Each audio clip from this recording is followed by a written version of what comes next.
It's your boy Tom back here with another video, and in this video today, guys, we're going to be taking a look back at Season 2 of NBA 2K24 MyTEAM, talking about the good, the bad, and the ugly. Now, I mean, there's a lot of things to break down when we talk about the season. How was our level 40? How was the Gauntlet? How was the ultimate mode rewards, right? When you look at Eddie Johnson, Mike Conley, obviously, Chris Morris, Cliff Robinson, then the ultimate SGA. Compare that to Season 1, and then talk about what I want to see ahead of Season 3. So, even in Season 2, we got the Thanksgiving event to talk about and everything else. Now, I'll start by saying this. In Season 1, I felt like basically every decent card was a lock-in. Now, what do I mean by that? It means basically there were no good cards that were in packs that was not the lock-in reward. Now, compare that to Season 2. Well, we've got some decent cards that weren't necessarily a lock-in. What were they? Well, Spicy P was decent. Jaylen Brown was decent, but more so Cade Cunningham, Michael Beasley. Those were two really good cards that you didn't have to lock in for. Even Lonzo Ball, a really good card you didn't have to lock in for. John Wall, a good card you didn't have to lock into. We'll talk about the budget cards here in a little bit. Paul George, AK-47. When you compare them, they are a lot better than what we saw in Season 1, even in Jaren Jackson Jr. Now, the problem with all those cards I just listed, they really weren't budget cards. The amount of budget cards that we saw this season were not good. The only real budget cards came in the last drop in Larry Nance Jr. as well as Larry Hughes, unless you want to talk about these tournament battles cards, and obviously we got a lot of solid budget options in them. But my whole thing in Season 3 is we need a lot more budget cards. We need a lot more cards like Larry Hughes, like Larry Nance Jr.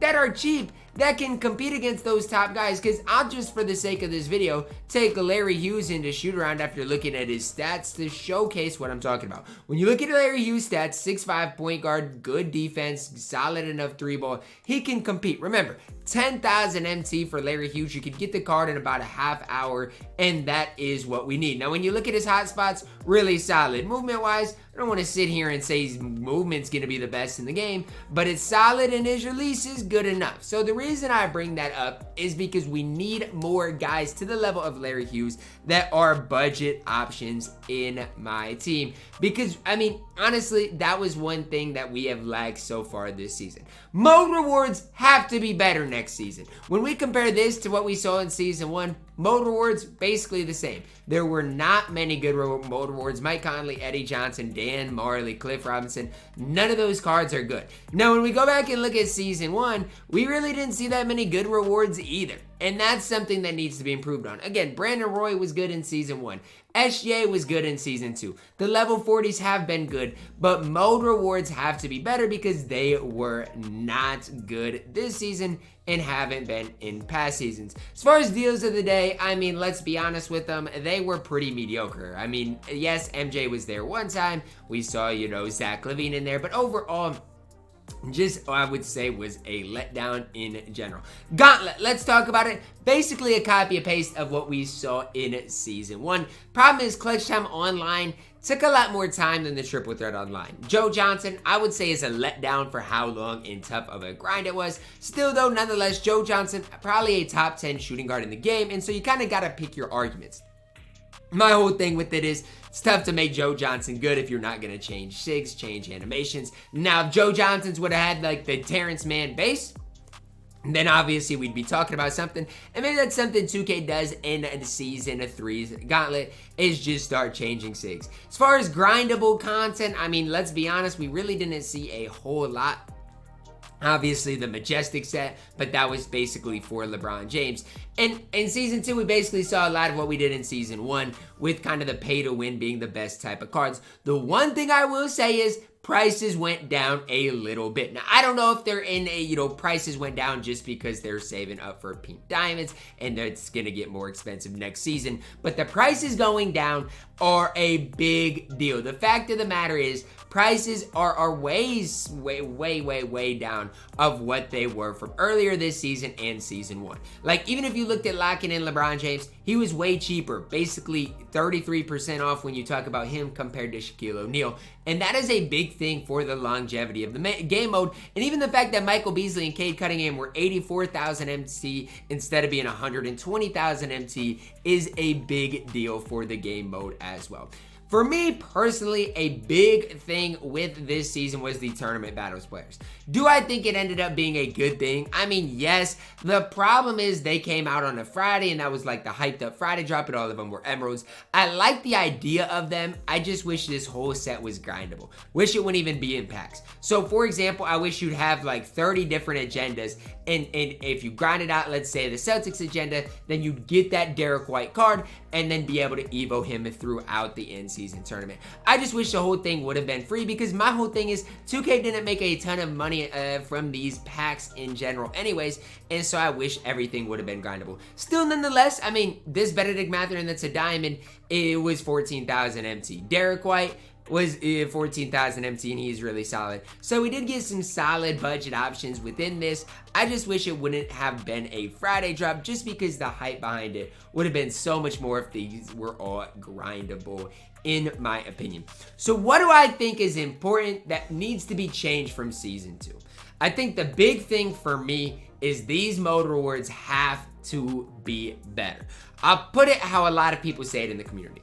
What is the point of me having the best squad in the game with nothing to do with it? There's no reason to have the best squad in the game at all.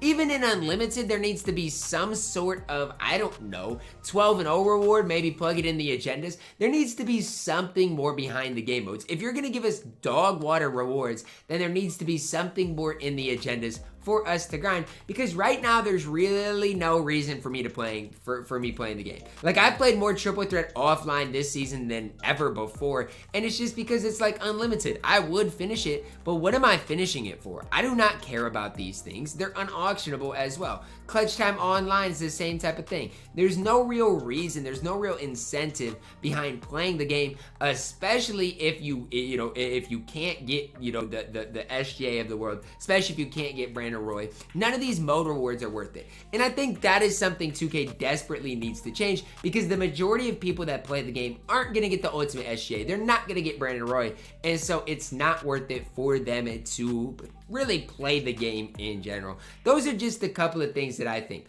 Budget cards, prices dropping, making the game worth playing. I'll never complain about the MT that comes out of the game, especially with prices dropping. I think, you do get quite a bit of MT. I'm not going to complain about that. But the big thing for me personally is you've got to make the game modes more worth playing, because right now as it stands, they're just not worth it. And I'm trying to say that in the nicest way possible, but there's no real mode rewards worth grinding for. Even if you look at Clutch Time, the 100 win reward, you'd think, oh, Ty, it's probably really good. It's 10,000 MT. Like, I mean, sure, that can buy Larry Hughes, but is that really what we want the ultimate mode reward to be? There just has to be something more. So I don't know, I'd be a lot more in tune to grinding this as if this was a 20 box sellable from the most recent content drop, which was the Majestic. I'd definitely grind it even if it was a 10 box deluxe Majestic. I would if it was sellable. The whole thing is they've got to make the game more worth playing, because people aren't excited to go grind out the Liftoff Deluxe 10 box, especially if it is unsellable. I mean, sure, you can pull Michael Jordan,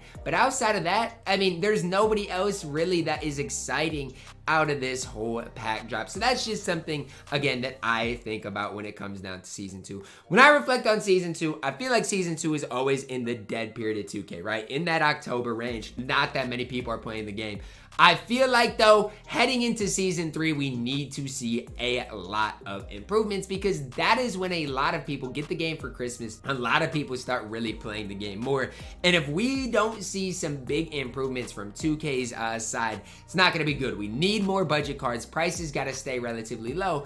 And at the end of the day, there has to be a reason to load up and play the game. And I feel like that's what's been lacking from the MyTEAM mode. No 250K tournament. Obviously, the majority of people don't care about that anyways, but there has to be something. Game mode, rewards worth it, something for us to play. Because at least with the Gauntlet, yes, that helps, but that's only one thing in one game mode. We need more from the MyTEAM mode. Let me know your thoughts on a Season 2 of MyTEAM down below in the comments. Is it a season you guys liked, enjoyed, or is it one you guys really didn't play much of? Drop a like on the video, subscribe if you're new, and as always, man, I love you guys. Have a blessed day.